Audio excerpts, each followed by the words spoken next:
हरि ओम sir प्रणाम। अहम ब्रह्मास्मि अहम ओम ब्रह्मास्मि ब्रह्मास्मि सर, ओम ब्रह्मास्मि सर। आज्ञा आज्ञा आज्ञा। हाँ सर भल अच्छी, बहुत दिन है कथा नथिले। ମୁଁ କହୁଛି ଆପଣ କୁହନ୍ତୁ। ମୁଁ ତ କହିଲି ମୋର ପାଟି ରହିବନି ମାନେ କହି ଚାଲିବି, ଆପଣ କୁହନ୍ତୁ। ନାଇଁ ନାଇଁ सर ଚାଲିଛି ଯୋଜନା ସବୁ ଠିକ ଠାକ ଚାଲିଛି। ଆଉ ବହୁତ ବଢିଆ କାମ କରୁଛନ୍ତି ବୁଝିଲେ, ବହୁତ ବଢିଆ କାମ କରୁଛନ୍ତି, ବହୁତ ବହୁତ ବଢିଆ ହଉଛି ସବୁ ଜିନିଷ ବୁଝିଲେ। ଆଜ୍ଞା ଆଜ୍ଞା ଆଜ୍ଞା। ଆଉ ମାନେ ଏମିତି ଏମିତି ଇଆଡେ ସିଆଡେ ହଉଛି କଣ ସାଉଦି ବାଲିକୁଦାର ଏମଏଲଏ ହେବେ ବୋଧେ ଆଉ। ନାଇଁ ନାଇଁ ସାର୍ ଶୁଣନ୍ତୁ, ମୋ ମନ କଥା ସାର୍ ମୁଁ କହୁଛି ଆପଣଙ୍କୁ। ବାଲିକୁଦା ଏମଏଲଏ ହେବେ ଆଉ। ନାଇଁ ନାଇଁ ସାର୍ ଶୁଣନ୍ତୁ, ବେଳ ପଇଲେ ସାର୍ ଶୁଣନ୍ତୁ, ବେଳ ପଇଲେ ଆମ ଅନୁଷ୍ଠାନରୁ କିଛି ଲୋକ ସିଷ୍ଟମକୁ ବି ଯିବେ ସାର୍। ସିଷ୍ଟମକୁ ନ ଗଲେ ଆପଣ ଆସନ୍ତୁ, ଆପଣ ଆଗ ଆସନ୍ତୁ ବୁଝିଲେ। କାରଣ ସେଇ ଜାଗାରେ ପ୍ରଫେସର ପରିଜା ବୋଧେ ଏମଏଲଏ ହେଇଛନ୍ତି ନା ପରିଜା ହେଇନାହାନ୍ତି ବୋଧେ। ପରିଜା ଏମଏଲଏ ହେଇଛନ୍ତି କି? ପ୍ରଫେସର ପରିଜା ଏମଏଲଏ ହେଇନାହାନ୍ତି ବୋଧେ ନା? କିନ୍ତୁ ଇଏ ହାରିଲେ, ଡକ୍ଟର ଶ୍ରୀରାମ ଦାସ ଲଢିକି ହାରିଛନ୍ତି। ଆଜ୍ଞା ଆଜ୍ଞା ଆଜ୍ଞା। ଦେଖନ୍ତୁ ଆମେ ପ୍ରଶାସନ ଭଦ୍ର ବ୍ୟକ୍ତିଙ୍କ ହାତକୁ ଗଲେ ସମସ୍ତଙ୍କର ମଙ୍ଗଳ ହବ। ସ୍ୱାର୍ଥ ବ୍ୟକ୍ତିଙ୍କ ହାତରେ ରହିଲେ ସେ ନିଜ ସ୍ୱାର୍ଥ ଯୋଜନା କରୁଛନ୍ତି କିମ୍ବା କରିବେ। ଆଉ ନିଶ୍ଚୟ ସାର୍, ଏବେ ଆଉ ଗୋଟେ ଭିଡିଓ ବି ହେଇଛି ଆପଣଙ୍କର। ଆଜି ଭିଡିଓଟା ଦେଖିକି ଆକ୍ଚୁଆଲି କଣ କି ଆଜ୍ଞା, ମୁଁ ମାନେ ମୋ କଥାଟା ଆପଣଙ୍କୁ କହୁଛି, ମୁଁ ମାନେ ଏଇ ଆଡଭାନ୍ସ ଦିଗରେ ଗୋଟେ ମାନେ ବହୁତ ପିପାସୁ ବୁଝିଲେ। ତେଣୁକରି ମୁଁ ଆପଣଙ୍କର ଭିଡିଓ ବେଳେ ବେଳେ ଦେଖି ଟିକେ ଛାଡି ଦଉଛି, କିନ୍ତୁ ଆଜି ପୁରା ଦେଖିଲି, ବହୁତ ଦେଖିଲି। ଆଉ ଯୋଉ କୃଷ୍ଣ ମୁନିଙ୍କ ସହିତ ଯୋଉ କରୁନାହାନ୍ତି କି ସେଇ ଭିଡିଓ ଗୁଡାକ ଆକ୍ଚୁଆଲି ଆମର ଟିକେ ହୃଦୟଗ୍ରାହୀ ସେ ଜିନିଷ ଗୁଡା। ଆଉ ଟିକେ ଟିକେ ଇଏ ହେଇଗଲେ କଣ କହିଲେ, ସେ ସ୍ତରରେ ଟିକେ ହେଲେ ଭଲ ଲାଗେ ଜିନିଷଟା ବୁଝିଲେ କି। ବୁଝିପାରିଲେ ସାର୍, ବୁଝିପାରିଲେ। ସେ ଆକ୍ଚୁଆଲି ଟିକେ ଦୂରରେ ରହୁଛନ୍ତି, ଆଉ ବେଳେ ବେଳେ ଜୁମ ରେ ଆମେ ଚର୍ଚ୍ଚା ହଉଛୁ। ଏବେ ବି ତାଙ୍କ ସାଙ୍ଗରେ ଗୋଟେ ସାର୍ ହେଇଛି, ଗୋଟେ ଭଲ ଭିଡିଓ ହେଇଛି। ମୁଁ ଦେଖୁଥିଲି। କୋଉଠି ରହୁଛନ୍ତି କୃଷ୍ଣ ମୁନି? ସେ ରହୁଛନ୍ତି କଟକ ଛତିଆରେ ରହୁଛନ୍ତି। ଛତିଆରେ। ଆପଣ ତ ଏଇଠି ଆଉ କଣ, ନଉଗାଁ ଇଏରେ ଆଉ କଣ ଟିକେ। ଆଉ ଏବେ ଗୋଟେ ହେଇଥିଲା ସରକାର, ଗୋଟେ ଭିଡିଓ ହେଇଛି। ଆଜ୍ଞା ଆଜ୍ଞା। ସରକାରଙ୍କ ଯୋଜନା କାହିଁକି ବିଫଳ ହଉଛି ତା ଉପରେ ଗୋଟେ ଆଜି ସୁଟ୍ ହେଇଛି, ଅଳ୍ପ ଦିନ ଭିତରେ ଆଉ ଗୋଟେ ରିଲିଜ ହବ ସେଇଟା ବି। କୋଉଟା ସରକାରଙ୍କ ଯୋଜନା କାହିଁକି ବିଫଳ ହଉଛି ଏଇଟା। ଗୋଟେ ଛଡା ହେଇଥିଲା, ଏଇଟା ବି ହବ ଛଡା ହବ। ଗୋଟେ ତ ଛାଡିଥିଲେ, ଆଜି ଏଆଇ ଭର୍ସେସ ମାନେ ପ୍ରାକ୍ଟିକାଲ। ନିଶ୍ଚୟ ବହୁତ ବଢିଆ ଜିନିଷ, ବହୁତ ଠିକ ଜିନିଷ ବି କହୁଛନ୍ତି। ସେମିତି କିଛି ଯେ ଗୋଟେ ଜିନିଷଟା ନିହାତି ମାନେ ବହୁତ ଭଲ ଜିନିଷଟା, କିନ୍ତୁ କଥା ହଉଛି କୌଣସି ନା କୌଣସି କୋଣରୁ ଆପଣଙ୍କ ପ୍ରତି ବିରୋଧ ଆସିବ, ଏଇଟା ମୁଁ କହିଦେଉଛି ଆପଣଙ୍କୁ। ବିରୋଧ ଭାବ ଆସିଲେ ବି ଆମେ ତାକୁ ସହିବୁ, କିମ୍ବା ଏ ଜୀବନ ତ ଏଇ ମାର୍ଗରେ ସମର୍ପିତ ସାର୍, ଏଇ ମାର୍ଗରେ ସମର୍ପିତ। ଆଉ କିଏ ନା କିଏ କୋଉଠି ନା କୋଉଠି ନ ସହିଲେ ପରିବର୍ତ୍ତନ ଆସିବନି ସାର୍, ବୁଝିପାରୁଛନ୍ତି। ଆଉ ଏ ମାର୍ଗରେ ଯିଏ ବି ଯାଇଛନ୍ତି ବହୁତ ଦୁଃଖ ଜଞ୍ଜାଳକୁ, ବହୁତ ସାରା ମାନେ ହିଂସାରେ ପ୍ରତାଡ଼ିତ ହେଇଛନ୍ତି, ଆଉ ଏ ପରିବାର ବି ହବା ପାଇଁ ପ୍ରସ୍ତୁତ ଅଛି। କାହିଁକି ନା ନହେଲେ କେହି ନା କେହି ନଥିଲେ। ଆପଣ ଏତେ ବଢିଆ ଲୋକ, ଏତେ ଭଲ ଲୋକ, ଆପଣଙ୍କର ଟିକେ କିଛି ଅସୁବିଧା ହେଲେ ଆମ ମନ ଦୁଃଖ ହେଇଯିବ। ନାଇଁ ନାଇଁ ଅସୁବିଧା ହବନି, ଆପଣଙ୍କ ଆଶୀର୍ବାଦ ଅଛି, ଆଉ ସମସ୍ତଙ୍କ ଆଶୀର୍ବାଦ ଅଛି। ଲୋକ ଏତେ ବଢିଆ, ଆଉ ମାନେ ଆପଣ ତ ମାନେ ଶରୀର ଦୃଷ୍ଟିରୁ ବହୁତ କନିଷ୍ଠ, କିନ୍ତୁ ଜ୍ଞାନରେ ଯେ ଏତେ ବରିଷ୍ଠ, ଏତେ ଜ୍ଞାନ ପ୍ରଭୁ ଆପଣଙ୍କୁ ମାନେ ପ୍ରଦାନ କରିଛନ୍ତି। ମୁଁ ଯେତେବେଳେ ବି ଆପଣଙ୍କ ସହିତ କଥୋପକଥନ କଲେ ଏଇ କଥାଟି ନ କହିକି ରହିପାରୁନି, ବୁଝିଲେ। ଆଉ ଏବେ ଆପଣଙ୍କ ସହିତ ତ ପୁରା ମୁଁ ଏକଦମ ଭଲ ଭାବରେ ମିଶି ଯାଇଛି ଆଜ୍ଞା, ବୁଝିଲେ କି। ଆପଣଙ୍କର ପୁରା ଏକାଡେମିକ ସ୍କାନ କଲେ, ଆପଣ କ୍ୟାରିୟର ସ୍କାନ କଲେ, ଏଇଟା ଗୋଟେ ୟାର ଗୋଟିଏ ସିଦ୍ଧାନ୍ତ, ଖାଲି ଗୋଟିଏ ହଉଛି ମାନେ ପ୍ରଭୁଙ୍କ ଆଶୀର୍ବାଦ, ଆଉ କିଛି ନାହିଁ।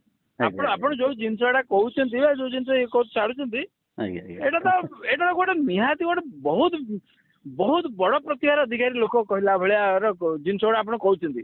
କିନ୍ତୁ ଆପଣଙ୍କର ଏକାଡେମିକ ଦେଖିଲେ, ଆପଣ ଏକାଡେମି ସେମିତି ଗୋଟେ ବହୁତ ବଡ ନାହିଁ କି ଆପଣ ପଦ ଯୋଉଥିରେ ଆପଣ କାର୍ଯ୍ୟ କରିଛନ୍ତି, ସେଥିରେ ଗୋଟେ ଆପଣ ଅବସର ପ୍ରାପ୍ତ ଫୌଜି ଆଜ୍ଞା ଆଜ୍ଞା ଦାଟୁ ଦେଖିଲେ ସାର୍ ନନ୍ କମିଶନ ରାଙ୍କ ବି ଥିବ ସିଏ। ଆଜ୍ଞା ଆଜ୍ଞା ଆଜ୍ଞା ନା commission rank non commission rank ବୁଝିଲେ ନା। ଆଜ୍ଞା କିନ୍ତୁ ଜ୍ଞାନ ଯେ ଆପଣ ତ ମାନେ ଯୋଉ ମାନେ ଆର୍ମିର ଜେନେରାଲ କୁ ପଢେଇଲା ଭଳିଆ ଜ୍ଞାନ ଆପଣଙ୍କର। ଆଉ ଗୋଟେ କଥା ଏଇଟା ଗୋଟେ ଆପଣ ମାନେ ଅତିଶକ୍ତି ଭାବନ୍ତୁନି, ବଟ୍ ମୁଁ ମୋର ଫିଲିଙ୍ଗସ୍ ଟା କହୁଛି ଆପଣଙ୍କୁ। ବୁଝିଲେ। ଆଉ ଗୋଟେ କଥା ସାର୍ ଦେଖନ୍ତୁ, ଆମର ମେନଲି ଅବଜରଭେସନ ଦରକାର, ମୌଳିକ ଜ୍ଞାନ ଦରକାର, ବେସିକ୍ ମୂଳ ତତ୍ଵକୁ ଜାଣିବା ଦରକାର। ଆପଣ ଦେଖିଥିବେ ଏଇ ସମାଜରେ ବହୁତ ବଡ ବଡ ଜ୍ଞାନୀ ମାନେ ଲୋକ ବି ସେମାନେ କିଛି ଭୁଲ କାମ କରିଦିଅନ୍ତି। ଦ୍ୱିତୀୟ ଯୋଉ ଦେଶକୁ ଚଳାଉଛନ୍ତି ନେତା ମନ୍ତ୍ରୀ ସମସ୍ତଙ୍କ କଥା କୁହାଯାଉନି, ଅଧିକାଂଶ ଲୋକ ବି ସ୍ୱାର୍ଥ ନୀତିରେ କୋଉଠି ନା କୋଉଠି ଅଳ୍ପ ବହୁତ ଭୁଲ କରୁଛନ୍ତି, ଯେଟା ଆମେ ଗଭୀର ଭାବରେ ପରୀକ୍ଷା କରିବା। ତେଣୁକରି ଦେଖନ୍ତୁ, ଜ୍ଞାନ ହେଲା ଅସଲି ଜ୍ଞାନ, ଆତ୍ମଜ୍ଞାନ, ବ୍ରହ୍ମ ଜ୍ଞାନ। ଯୋଉ ଜ୍ଞାନକୁ ଶିଖିଲେ, ଯୋଉ ଜ୍ଞାନକୁ ବୁଝିଲେ ଆପଣଙ୍କ ଭିତରେ ସବୁ ଜ୍ଞାନ ସମାହିତ ହେଇଯିବ, ଆଉ କିଛି ଶିଖିବାକୁ ପଡିବନି। ସେ ଜ୍ଞାନ ସେଇଟା ମୂଳ। ତାର ପ୍ରଚାରର ଅଭାବରୁ ଆମେ ସମସ୍ତେ ଆମ ସମସ୍ତଙ୍କ ଭିତରେ ଆକାଂକ୍ଷା ରହୁଛି ଆମେ ଶାନ୍ତି ଆନନ୍ଦରେ ବଞ୍ଚିବା। ଆମ ଭିତରେ ସମସ୍ତଙ୍କ ଭିତରେ ଇଚ୍ଛା ରହୁଛି ଆମେ ଟିକେ ମାନେ ଭଲରେ ଚଳିବା, ଆମ ଆବଶ୍ୟକତା ପୂର୍ତ୍ତି ହବ। ସମସ୍ତଙ୍କର ଉଦ୍ଦେଶ୍ୟ ଗୋଟାଏ, ଶାନ୍ତି। ଶାନ୍ତି କାହିଁକି ରହୁଛି? ଶାନ୍ତି ହେଲା ଆମ ସ୍ୱରୂପ। ଆମେ ସ୍ୱରୂପସ୍ଥ ହବା ପାଇଁ ଆଜ୍ଞା ଆଜ୍ଞା ଆଜ୍ଞା ଆମ ସ୍ୱରୂପରେ ଶାନ୍ତି ଅଛି, କିନ୍ତୁ ମାର୍ଗଦର୍ଶନର ଯେମିତି ଜଳ ଧର୍ମଟାକୁ ସେ ମେଣ୍ଟେନ କରିବ, ତଳକୁ ବହିବ, ସେମିତି ଶାନ୍ତି ପ୍ରତି ଆକାଂକ୍ଷା ବାଟେ ତ ସ୍ୱାଭାବିକ ପ୍ରକ୍ରିୟା ଗୋଟେ। ତେଣୁକରି ସେ ଆମେ ସେ ଶାନ୍ତିକୁ ପ୍ରାପ୍ତ କରିବା ମାର୍ଗକୁ ବୁଝିପାରୁନେ, ସେ ବାଟକୁ ପାଉନେ, ଶାନ୍ତିକୁ ବାହାରେ ଖୋଜୁଛେ, ଭ୍ରାନ୍ତିରେ ଖୋଜୁଛେ। ଆଉ ସେଇ ଜିନିଷଟା ସଜାଡି ହେଇଗଲେ ସମସ୍ତଙ୍କର ସର୍ବାଙ୍ଗୀ ବିକାଶ ହବ ସାର୍। ସମାଜରେ କୌଣସି ବସ୍ତୁ ପଦାର୍ଥର କମି ନାହିଁ, ଖାଦ୍ୟ ପେୟ ବସ୍ତ୍ର ଗୃହ ସବୁର ପରିପୂର୍ଣ୍ଣ ଅଛି ସମାଜରେ। କିନ୍ତୁ ଆମେ ଧନ ରୂପକ ମାୟାକୁ ମାନେ ମଝିରେ ତାକୁ ମାନେ ଇଏ କରିକି ଆବିଷ୍କାର କରି କିଏ ଧନକୁ ଦୁରୁପଯୋଗ କରୁଛନ୍ତି, ତ କିଏ ତାଙ୍କ ଆବଶ୍ୟକ ବସ୍ତୁ ପଦାର୍ଥ ବି ପାଉନାହାନ୍ତି। ଏଇଟା କେତେ ଦୁଃଖର କଥା କୁହନ୍ତୁ। ଆଜି ତ ଏଆଇ ରେ ଆପଣ ସେଇ କଥା ହିଁ କହୁଥିଲେ, ଯୋଉ ଆଦାନୀ ଆଉ ଜିଓ ଇଏର। ମୁଁ ଆଜି ଆପଣ ଏଣ୍ଟାୟାର ଟା ପୁରା ଶୁଣିଛି, ଏବଂ ଆପଣଙ୍କର ଭିଡିଓର ଫାଷ୍ଟ କମେଣ୍ଟ ମୋର ଯିବ ନିଶ୍ଚିତ। ନିଶ୍ଚୟ ଆଜିର ଚର୍ଚ୍ଚାକୁ ସାର୍ ମୁଁ ଅପଲୋଡ କରିବି, ଭଲ ଲାଗିଲା ମତେ।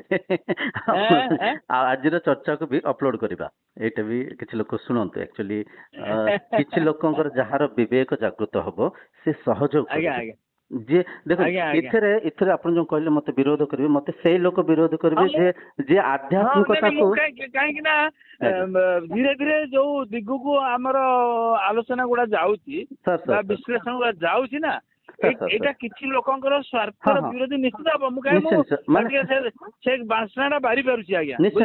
ଏଥିରେ ସାର୍ ଶୁଣନ୍ତୁ, ଯିଏ ଈଶ୍ୱରଙ୍କୁ ମାଧ୍ୟମ କରି ଧନ ଉପାର୍ଜନ କରିବାର ବ୍ୟବସ୍ଥା କରୁଛନ୍ତି, ଯେମିତିକି ରାଶିଫଳ, ବାସ୍ତୁଦୋଷ, କିଏ ଦର୍ଶନ ବିକୁଛନ୍ତି, କିଏ ପ୍ରସାଦ ବିକୁଛନ୍ତି, ଯିଏ ଈଶ୍ୱରଙ୍କ ଜମିକୁ ଖାଉଛନ୍ତି, ଉପଭୋଗ କରୁଛନ୍ତି, ଯିଏ ଈଶ୍ୱରଙ୍କୁ ମାଧ୍ୟମ କରି ଧନ ଉପାର୍ଜନ କରୁଛନ୍ତି, ସେମାନେ ନିଶ୍ଚୟ ବିରୋଧ କରିବେ। ଅଦ୍ୱୈତ ବେଦାନ୍ତ କଥା ପ୍ରଚାର କଲେ ତାଙ୍କ ଆଉ ବେପାର ଚାଲିବନି, ଏକରେ। ଦ୍ୱିତୀୟ, ଯିଏ ହଉଛି ରାଜନୀତିକୁ ବି ସ୍ୱାର୍ଥ ନୀତି ପାଇଁ ବିନିଯୋଗ କରୁଛନ୍ତି, ତାଙ୍କୁ ବାଧିବ, ତାଙ୍କୁ ଟିକେ କାଟିବ। ନଚେତ୍ ଯଦି ଯିଏ ବିବେକୀ ଲୋକ ହେଇଥିବେ, ଯାହାଙ୍କ ଭିତରେ ଜ୍ଞାନ ଥିବ, ଯାହାଙ୍କ ଭିତରେ ମଣିଷ ପଣିଆ ଥିବ, ଇଏ ପ୍ରଚାରର ଅମୂଲ୍ୟତାକୁ, ଏ ପ୍ରଚାରର ଉଦ୍ଦେଶ୍ୟକୁ ସେମାନେ ନିଶ୍ଚୟ ବୁଝିପାରିବେ। ଆପଣ ବୁଝିପାରୁଛନ୍ତି, ଯେତେବେଳେ ଭିଡିଓ ଜଣେ ଆପଣ କଲ୍ କରୁଛନ୍ତି, ବହୁତ ପ୍ରଶଂସା କରୁଛନ୍ତି, ଆପଣଙ୍କ ଭିତରେ ଶୁଦ୍ଧତା ଅଛି, ସ୍ୱଚ୍ଛତା ଅଛି, ଆପଣ ଏ କଥାର ମୂଲ୍ୟକୁ ପରଖି ପାରୁଛନ୍ତି। କିନ୍ତୁ ସାହୁଜୀ, ମୁଁ କାହିଁ ଭାବୁଛି ଯେ ଆପଣଙ୍କୁ ପ୍ରୋତ୍ସାହନ କରିବା ବା ଆପଣଙ୍କୁ ଉତ୍ସାହିତ କରିବା ମୋର ନିହାତି କର୍ତ୍ତବ୍ୟ। ମୁଁ ଭାବୁନି ଯେ ଆପଣଙ୍କୁ, କାହିଁକି ନା ଏଭଳିଆ ଜିନିଷ ସମାଜକୁ ଆସୁ ଆଜ୍ଞା। ସମାଜ ଆଜି କୁଆଡକୁ ଯାଉଛି କହୁନାହାନ୍ତି, ଦେଖୁନାହାନ୍ତି। ଆମେ ଧର୍ମ ନାମରେ ଅନେକ ଭାଣ୍ଡାମି କରୁଛୁ, ଅନେକ ଜିନିଷ ବୁଝୁନାହାନ୍ତି ଲୋକ, ଜିନିଷଟା ହିଁ ବୁଝୁନାହାନ୍ତି। ବୁଝିଲେ ଆଜ୍ଞା। ଆଉ ଗୋଟେ କଥା, ଆମର ଗୋଟେ ୱେବସାଇଟ୍ ସାର୍ ଲଞ୍ଚ ହେଇସାରିଲାଣି, brahmatattva.in। ତା ଦେହରେ କ୍ଲାସେସ୍ ଚାଲିବ। ଏ କ୍ଲାସେସ୍ ଚାଲିଲା ପରେ ଆମର ନିଜର ଗୋଟେ ସଂଘ ନିର୍ମାଣ ହବ, ଗୋଟେ ସଂଗଠନ ନିର୍ମାଣ ହବ। କାହିଁକିନା ସଂଗଠନ ନହେଲେ ଆମେ ଯେମିତି ମାୟା ମାତି ଚାଲିଛି, ମାୟାକୁ ବିରୋଧ କରିବା ପାଇଁ ଗୋଟେ ସଂଘ, ଗୋଟେ ସଂଗଠନ, ଗୋଟେ ଶୁଦ୍ଧ ମନ ଥିବା, ଗୋଟେ ସାତ୍ବିକ ବିଚାରଧାରା ଥିବା ଗୋଟେ ସମୂହର ଗଠନ ବି ଦରକାର। ଏଇଟା ସାର୍ ହବ, ଅଳ୍ପ ଦିନ ଭିତରେ ହବାକୁ ନାଇଁ ଯାଉଛି। ନାଇଁ, ହଉ ହଉ ହଉ, ଆପଣ ଯାହା ବି ଯାହା କରୁଛନ୍ତି ବହୁତ ବଢିଆ କରୁଛନ୍ତି, ଆଉ ବହୁତ ଏଥିରେ ବଢିଆ ଆପଣ ବି ଚିନ୍ତା। ଜଣେ ମେମ୍ବର, ଆପଣ ବି ରହିବେ। ଆପଣଙ୍କୁ ସ୍ୱାଗତ, ନିମନ୍ତ୍ରଣ।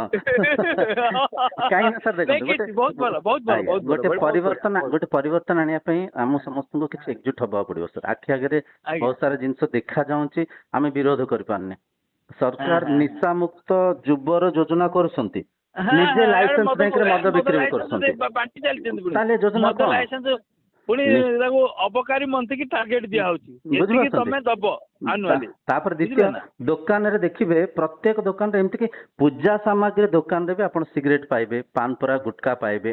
କଳିଙ୍ଗ ଷ୍ଟାଡିୟମ ବାହାରେ ଯୁବା କେଶରୀର ଗୋଟେ ବିରାଟ ବୋର୍ଡ ମରା ହେଇଛି। ଇଏ କଣ ଆମ କାହା ଆଖିକୁ ଦେଖା ଯାଉନି? ଆମେ ସମସ୍ତେ ତାକୁ ପରଖି ପାରୁନି। ଭାବି ନିଅନ୍ତୁ, ଘରେ ଘରେ ଘରେ ନିଶା ବ୍ୟାପିକିରି କେତେ ଲୋକ ଦେହାନ୍ତ ହଉଛନ୍ତି। ହଁ, ଯିଏ ଅଭାବ ଅସୁବିଧାରେ ଗରିବ ବ୍ୟକ୍ତିଟେ ସକାଳୁ ସନ୍ଧ୍ୟା ସେ ହଉଛି ମୂଲ୍ୟପାତି ନାଗୁଛି, ଦି ପଇସା କମାଉଛି, ଘରେ ଅନେଇକି ବସିଛନ୍ତି, ବାପା ଆଇଲେ ଚୁଲି ନାଗିବ, କିଛି ରୋଷେଇ ହବ, ବାପା ଦେଖିଲା ସିଆଡେ ଫଟି ସାଡୁ ସାଡୁ ମଦ ପିନେଇକିରି ଆସୁଛନ୍ତି ଘରେ। ଆମେ ଏଟା ରିଏଲାଇଜ କରିପାରୁଛୁ କି କେତେ ବଡ ଦୁର୍ନୀତି ଚାଲିଛି? ପଇସା ସାର୍ କମେଇବା ପାଇଁ, ସାର୍ ବିଭିନ୍ନ ମାର୍ଗ ଅଛି। ଆପଣ ପିଲାମାନଙ୍କୁ ଭୋକେଶନାଲ ଏଜୁକେସନ ଦେଇପାରିବେ। ଆମ ଦେଶରେ ବହୁତ ସାରା ଜିନିଷ ମ୍ୟାନୁଫ୍ୟାକ୍ଚରିଂ ହେଇପାରିବ। ପଇସା କମେଇବା ପାଇଁ ଯୋଜନା ଅଛି, ବିଧି ଅଛି। ତାକୁ ଆମେ ଆଚରଣ ନ କରିକି ପଇସା କମେଇବା ବୋଲି ଗୋଟେ ସଂସାରରେ ଲୋକଙ୍କୁ ମାରିବା, କହୁନାହାନ୍ତି? ଆମ ପିଲାମାନଙ୍କୁ ଆମେ ମଦ ତ ସମାଜରେ ଗୋଟେ ଭଲ ବାର୍ତ୍ତା ଗଲେ, ଆମ ସମସ୍ତଙ୍କ ବିବେକ ଜାଗୃତ ହେଲେ, ଆମ ସମସ୍ତଙ୍କର ଗୋଟେ ସଂଗଠନ ହେଲେ ନିହାତି ପରିବର୍ତ୍ତନ ଆଣିବା ପାଇଁ ଆମେ ଚେଷ୍ଟା କରିବା, କିମ୍ବା ଆଉ ଥରେ ଯୋଉ ସତ୍ୟ ଯୁଗକୁ ଆମେ ଝୁରୁଥିଲେ ସେ ଯୁଗର ସ୍ଥାପନା ହେଇପାରିବ। ଯୁଗ କିଛି ନାହିଁ ସାର୍, ଆମ ମାଇଣ୍ଡସେଟ ପରିବର୍ତ୍ତନ ହେଲେ ଏଇ ହିଁ ଯୋଉ ସତ୍ୟ ଯୁଗ। ଏଇଠି ସବୁ ଫେସିଲିଟିସ୍ ଅଛି। ଆଉ ଦ୍ୱିତୀୟ ସାର୍, ଆମେ ଅଜ୍ଞାନରେ କଣ କରୁଛେ, ଏଠି ଯଦି ଆମେ ବୁଝିବା, ବହୁତ ବଡ ବଡ ଏଜୁକେଟେଡ ଡକ୍ଟର୍ସ ବି ଯଦିଓ ରୋଗୀକୁ ଠକୁଛନ୍ତି, ଯଦି ଆପଣଙ୍କ ମେଡିସିନ ରିପ୍ରେଜେଣ୍ଟେଟିଭ ସାଙ୍ଗରେ ମିଶିକିରି ଅନାବଶ୍ୟକ ଔଷଧ ଲେଖୁଛନ୍ତି, ଅନାବଶ୍ୟକ ଟେଷ୍ଟ କରୁଛନ୍ତି, ତାର ଏ ବିଦ୍ୟାର ଲାଭ କଣ? ବିଦ୍ୟା ମାଧ୍ୟମରେ ବିନୟ ଆସିବା ଦରକାର, ବିଦ୍ୟା ମାଧ୍ୟମରେ ବିବେକ ଜାଗୃତ ହବା ଦରକାର, ବିଦ୍ୟା ମାଧ୍ୟମରେ ସମଦୃଷ୍ଟି ଆସିବା ଦରକାର, ସମସ୍ତଙ୍କ ଭିତରେ ସେ ଗୋଟିଏ ଚୈତନ୍ୟ ସତ୍ତାକୁ ଦେଖିବା ଦରକାର। ତ ଆମ ଏଜୁକେସନ ସିଷ୍ଟମରେ ବି ମୋରାଲ ଏଜୁକେସନ ର ପ୍ରଚାର ହଉନି। ଗୋଟେ ପିରିୟଡ ଅଛି, ମୋରାଲ ଏଜୁକେସନ ର ସମୟ ଦିଆଯାଇଛି, ସବଜେକ୍ଟ ବି ଅଛି, କିନ୍ତୁ ତା ମୂଲ୍ୟକୁ ଆମେ ବୁଝୁନେ। ଆମେ ଭାବୁଛୁ କଣ ହବ ମୋରାଲ, କଣ ପୂଜା ତ ଏଇଆ, ପତ୍ର ଫୁଲ ଦେଇକି ମୁଣ୍ଡିଆ ମାରିବା, ଭୋଗ ଦେବା, ଆମେ ସେଥିରେ ସରିଗଲା ଆଉ। ଆମେ ଭାବୁଛୁ ପୂଜା ମାନେ ଏଇଆ। ପୂଜା କଣ ଯେ ତାର ପ୍ରଚାର ଠିକ ସେ ନ ହବାରୁ, ମୌଳିକ ଜିନିଷ, ମୂଳ ଜିନିଷର ପ୍ରଚାର ନ ହବାରୁ ଆମେ ସମସ୍ତେ ଏମିତି ଭୌତିକ ମାନେ ନିଜ ସ୍ୱାର୍ଥ ପୂର୍ତ୍ତି କରିବା ପାଇଁ ଆମେ ଭୁଲ କାମ କାର୍ଯ୍ୟ କରି ବସୁଛେ। ପ୍ରକୃତ ପୂଜା ହଉଛି ମାନବ ପୂଜା ନା ଆଜ୍ଞା। ଇଏ କି ପୂଜା କରେ ସାର୍? ଶୁଣନ୍ତୁ, ମୁଁ ଯଦି ମୋର କଥାଟା ଆପଣଙ୍କୁ ଟିକେ ହର୍ଷ ସୃଷ୍ଟି କରି ନ ପାରିଲା ଆପଣଙ୍କ ଭିତରେ, ବୁଝିଲେ ସାର୍? ମୋ କଥାଟି ଯଦି ମୁଁ ଆପଣଙ୍କ ଭିତରେ ହର୍ଷ ଉଦ୍ରେକ କରି ନ ପାରିଲି, ସେ ତ ସର୍ବଶ୍ରେଷ୍ଠ ପୂଜା, କହୁନାହାନ୍ତି? ଆଉ ଯାହାର ମନରେ ବି କୋଉ ମାନେ ଅସ୍ୱାଭାବିକ ହିସାବରେ କେବେ କଷ୍ଟ ହେଲା, ସେଇଟା ବି ସବୁଠୁ ଅପୂଜା ବା ସବୁଠୁ ଖରାପ ଜିନିଷ। ତେଣୁ ମୁଁ ସେଇଥିଲାଗି ଆପଣଙ୍କ ଆଲୋଚନା ତ ବହୁତ ବଢିଆ, ବହୁତ ହେଉଛି, କିନ୍ତୁ କଥା ହଉଛି ମୁଁ ଦେଖିଲି ଜିନିଷ ଗୁଡା ଯୋଉ ଦିଗକୁ ଧୀରେ ଧୀରେ ଆପଣ ବଢୁଛନ୍ତି, ଅନେକ କୋଣରୁ ବିରୋଧ ଆସିବ। ମୁଁ ଆଗରୁ ତାକୁ ଟିକେ ଅନୁମାନ କରିପାରୁଛି। ନାଇଁ, ତା ପାଇଁ ସାର୍ ଯୋଜନା ହଉଛି। ଯୋଜନା କଣ? ଆମର ଗୋଟେ ଏକ୍ସ ସର୍ଭିସମ୍ୟାନ ଗ୍ରୁପ ଗୋଟେ ଅଛି, ଆର୍ମି, ନେଭି, ଏୟାରଫୋର୍ସ ରୁ ଯୋଉ ରିଟାୟାର୍ଡ ସାର୍ ମାନେ ଅଛନ୍ତି, ଆମେ 1300 ଲୋକ ଯୋଡି ହେଇକି ଅଛୁ। ସେମାନଙ୍କର 100% ସାହାଯ୍ୟ ମୋ ପାଇଁ ଅଛି, ସେମାନେ ବହୁତ ଆପ୍ରିସିଏଟ କରନ୍ତି। ଏକରେ ଦ୍ୱିତୀୟ, ମୁଁ ଗୋଟେ କରାଟେ ଆସୋସିଏସନ କରୁଛି, ଯୋଉଥିରେ କି ଝିଅ ମାନେ ସେଥିରେ ସବୁ କରାଟେ ଶିଖୁଛନ୍ତି, କିଛି ପୁଅ ମାନେ ବି ଜଏନ ହେଲେଣି, ବୁଝିପାରୁଛନ୍ତି? ଏଇଟା ଆମ ଘର ପାଖେ ଜଗତସିଂହପୁରରେ ଗୋଟେ ଶିଶୁ ମନ୍ଦିରରେ ଗୋଟେ ଶିକ୍ଷା ହଉଛି। କୋଉ ଜାଗାରେ କରିଛନ୍ତି? ନାଉଗାଁ ସାର୍, ଏଇଟା ନାଉଗାଁ। ମୁଁ ଜାଣିନି କି? ଆଜ୍ଞା, ମୁଁ ନାଉଗାଁ ଯାଇଛି, କେତେ ଥର ଯାଇଛି ଆଜ୍ଞା। ଶିଶୁ ମନ୍ଦିର ଚାଲିଛି। ତାପରେ ସାର୍ ଆମର ଯୋଉ ବ୍ରହ୍ମବିଦ୍ୟା କ୍ଲାସେସ୍ ହେଲା ପରେ ନେକ୍ସଟ ଆମର ଗୋଟେ ୱେବସାଇଟ ତିଆରି ହବ, ଯୋଉଥିରେ କି ପିଲାମାନଙ୍କୁ ଓକିଲାତି ଶିଖାଯିବ, କାନୁନ ବ୍ୟବସ୍ଥା, ଲ ଆଣ୍ଡ ଅର୍ଡର ତାଙ୍କୁ ଶିକ୍ଷା ଦିଆଯିବ, କିଛି ଓକିଲ ମାନଙ୍କୁ ନିର୍ମାଣ କରାଯିବ ଯିଏକି ଆମ ପକ୍ଷରେ ରହିବେ, ଆମ ପାଇଁ ଲଢିବେ। ତ ଯୋଜନା ସାର୍ ଚାଲିଛି। ନାଇଁ ନାଇଁ ବଢିଆ, ବହୁତ ବହୁତ ବଢିଆ, ବହୁତ ବଢିଆ, ଆମେ ବହୁତ ଶାସ୍ତ୍ର ଗୋଟେ ବି ବଢିଆ ଥ୍ରୋରେ ବହୁତ ବଢିଆ ଇଏ ଜିନିଷକୁ ନେଇକି ଆପଣ ଚାଲନ୍ତୁ, ବହୁତ ବଢିଆ ଜିନିଷ। ଯେକୌଣସି ଯୋଜନା ଗୁଡା ରଖିଛନ୍ତି ପ୍ରଭୁ କରନ୍ତୁ, ସବୁ ଯୋଜନା ଆପଣଙ୍କର ସଫଳ ହଉ, ସବୁ ଯୋଜନା, ବୁଝିଲେ? ନାଇଁ ନାଇଁ, ସବୁ ଯୋଜନା ସଫଳ ହଉ। ଏବଂ ଆପଣ ଭଲ କାମ କରୁଛନ୍ତି, ନଟ୍ ଦ୍ୟାଟ୍ ଯେ ଆପଣ ସେଇ କାମ କରିକି ଆପଣ କହିବାକୁ କିମ୍ବା ଡରିବି, ସତ କହି ପଛେ ମଲେ ମରିବି। ତ ସେ ଚାଲିଛି, ଦିନେ ନା ଦିନେ ଶରୀର ଅନ୍ତ ହବ। ଶରୀର ତ ଶାଶ୍ୱତ ନୁହଁ, ଶରୀର କିଛି ଭଲ କାମ କରିକି ଅନ୍ତ ହଉ, ଭଲ କାମ ପାଇଁ ଅନ୍ତ ହଉ। ସେଟା ଗୋଟେ ପ୍ରାଉଡଫୁଲ ଜିନିଷ। ସୈନିକ ହେଇକରି ନିଜକୁ ବଳି ଦେବା ପାଇଁ ଦେଶରେ ମୁଁ ଠିଆ ହେଇଥିଲି, ଯଦି ସେଠି ବଳିଦାନ ମୋ ଦ୍ଵାରା ହେଇପାରିଲି, ଏଠି ବଳିଦାନ ଦେଇଦେବି, କଣ ହେଲା? ଆଉ ଏଇଟା ଡାଇଲଗ ନୁହଁ ସାର୍, ନାଇଁ ସାର୍ ମୁଁ କହୁଛି ଏଇଟା ଡାଇଲଗ ନୁହଁ, ସେତିକି ମନୋବୃତ୍ତି ମୋ ଭିତରେ ଅଛି। ଆପଣଙ୍କର ମାନେ ଯୋଉ ବହୁମୂଲ୍ୟ ଜୀବନ ଆମ ପାଇଁ ବହୁତ ମୂଲ୍ୟବାନ, ବୁଝିଲେ? ଆମ ପାଇଁ ବୁଝିଲେ? ତେଣୁକରି ଚାଲୁ, ଯୋଉ କାମକୁ କରୁଛନ୍ତି ବହୁତ ବଢିଆ କାମ କରୁଛନ୍ତି, କିଛି ଅସୁବିଧା ନାହିଁ। କିନ୍ତୁ ଆପଣଙ୍କର ମାନେ ସ୍ୱର ଏତେ ଶାଣିତ ହେଇଯାଉଛି, କିଛି ଲୋକଙ୍କର ସ୍ୱାର୍ଥ ବିରୋଧୀ ହବ ନିଶ୍ଚିତ ଭାବରେ। ତା ପାଇଁ ଯୋଜନା କରିବା। ତା ପାଇଁ ଦେଖନ୍ତୁ, ଗୋଟେ କଥା ସାର୍, ମୋ ଭିତରେ ପ୍ରଗାଢ ବିଶ୍ୱାସ ଅଛି, ଶାସ୍ତ୍ର ଲିଖିତ ବାଣୀ, ସତ୍ୟମେବ ଜୟତେ, ସତ୍ୟ ଜିତେ, ସତ୍ୟର ଜୟ ହୁଏ। ଏହା ଯଦି ସତ୍ୟ, ନିଶ୍ଚୟ ଆମେ ଜିତିବା। ଆମେ ସତ୍ୟର ପକ୍ଷରେ ଅଛେ, ଆମେ ଧର୍ମର ପକ୍ଷରେ ଅଛେ, ଆମେ ଧାର୍ମିକ ଅନୁଷ୍ଠାନ କରିବା ପାଇଁ ଚେଷ୍ଟା କରୁଛେ, ତ ନିଶ୍ଚୟ ଆମର ଜୟ ହବ ସାର୍। ବାକି ମନରେ ତ ବେଳେ ବେଳେ କିଛି ଆସିଯାଏ, ଆପଣ ବି ଯାହା ଆପଣଙ୍କୁ ଭାବିଲେ ସେଟା କହିଲେ, ସୂଚିତ କଲେ, ଆଉ ବହୁତ ଧନ୍ୟବାଦ ଆପଣଙ୍କୁ। ଆଉ ନିଶ୍ଚୟ ଭଲ ହବ ସାର୍, ଭଲ ହବ। ଟିକେ ସମୟ ଲାଗିବ, କିଛି ଲୋକଙ୍କୁ ଟିକେ କଷ୍ଟ, କିଛି ଆଉ ଗୋଟେ ଏଥିରୁ ଟିକେ ଆଉ ଗୋଟେ ଦିଗକୁ ପଳେଇବା ଆଜ୍ଞା। ମୁଁ ଆପଣଙ୍କୁ ବହୁତ ଭଲ ପାଏ ସାହୁଜୀ। ସାର୍ କୁହନ୍ତୁ ଆଜ୍ଞା। ନାଇଁ ବହୁତ ଭଲ ପାଏ ଆପଣଙ୍କୁ। ତ କେବେ ସଶରୀରେ ଦେଖିବାର ସୌଭାଗ୍ୟ ଜୁଟିନି, ବୁଝିଲେ? କିନ୍ତୁ ଆପଣଙ୍କର କଥା, ଆପଣଙ୍କର ଯୋଉ ଭିଡିଓ ଛାଡୁଛନ୍ତି, ବହୁତ ବଢିଆ ଲାଗେ। ସେଇ ଦୃଷ୍ଟିରୁ ଆପଣଙ୍କୁ ବହୁତ ମନରେ ଗୋଟେ ବହୁତ ଭଲ ପାଇବା ଆପଣଙ୍କ ପ୍ରତି ଅଛି ସଦାବେଳେ। ଆପଣ ଯାହା କରୁଛନ୍ତି ଆଗେଇ ଚାଲୁଛୁ ହେଲା। ମୁଁ ଆପଣଙ୍କ ଗାଁରେ ଯାଇଛି ଆଜ୍ଞା, ବୁଝିଲେ? ମୁଁ କାମ କ୍ଷେତ୍ରରେ ସେଇଠି ନଦୀ ସେପାରେ ଗୋଟେ ବନ୍ଦାଳ ଗୋଟେ ଗାଁ ଅଛି ନା, ବନ୍ଦାଳ ନା କଣ ଗୋଟେ, ସେଇଠି ଯୋଉ ବନ୍ଦର ଧର ଲେଙ୍କା ଘରେ ଗୋଟେ ଟାୱାର ହେଇଛି, ଲେଙ୍କା ମୁଁ ସେ ଟାୱାର କରିଛି। ନଦୀ ଆରପଟେ, ନାଉ ଗାଁର ଆରପଟଟା ଆଜ୍ଞା, ଏପଟଟା ନୁହେଁ। ହଁ, ଶିଖର ଆରପଟଟା, ଆରପଟେ ସେ ନଦୀ କୁରେ ଗୋଟେ ବନ୍ଦାଳ ଗୋଟେ ଜାଗା ଅଛି, ଗୋଟେ ସେ BSNL ଟାୱାର କହିଛି। ଆମର ଆପଣ ନାଉ ଗାଁରେ ବି BSNL ର ଅଫିସ ହେଇଛି ଗୋଟେ, ହଁ ବ୍ଲକ ଛକରେ। ମୁଁ ସେଇ କାମରେ ଯାଇଛି ଆଜ୍ଞା ସେପଟେ, ଆପଣ ଆଡେ ମାଛ ଗାଁ ଫାଚ ଗାଁ ସେପଟେ ସବୁ ଯାଇଛି। ତେଣୁକରି ଠିକ ନାହିଁ, ଆପଣ ବହୁତ ବଢିଆ କାମ କରୁଛନ୍ତି ଏବଂ ଆଗେଇ ଚାଲନ୍ତୁ ସଦାବେଳେ, କିଛି ଅସୁବିଧା ନାହିଁ। ଆଉ ସନ୍ଦୀପ ବାବୁ ଖବର କଣ? ସନ୍ଦୀପ ବାବୁ କଥା ଟିକେ କୁହନ୍ତୁ। ସନ୍ଦୀପର ପ୍ଲେସମେଣ୍ଟ ବି ସାର୍ ହବାକୁ ହେଲେ, ତାର ଜଏନିଂ ଲେଟର ବି ଆସିଗଲେ। କୋଉଠି ଜଏନ୍ କରୁଛନ୍ତି ସନ୍ଦୀପ? 3 ଜାଗାରେ ସାର୍ ଆସିଛି, ସେ ଡିସାଇଡ କରିପାରୁନି, ଗୋଟେ ଜାଗାକୁ ଯିବ ନିଶ୍ଚୟ। 3 ଜାଗାରେ ଆସିଛି ଆଜ୍ଞା। ଭୁବନେଶ୍ୱର ନା ଆଜ୍ଞା ଆପଣଙ୍କ ପାଖରେ? ଭୁବନେଶ୍ୱର।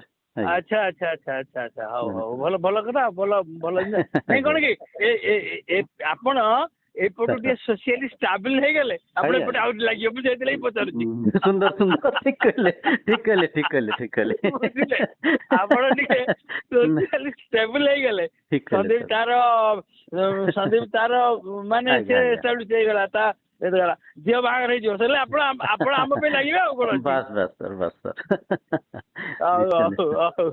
ରଖୁଛି। ଓମ୍ ବ୍ରହ୍ମାସ୍ମି। ସାର୍ ଏଇଟା ଅପଲୋଡ କରିବା ସାର୍, ଏଇଟା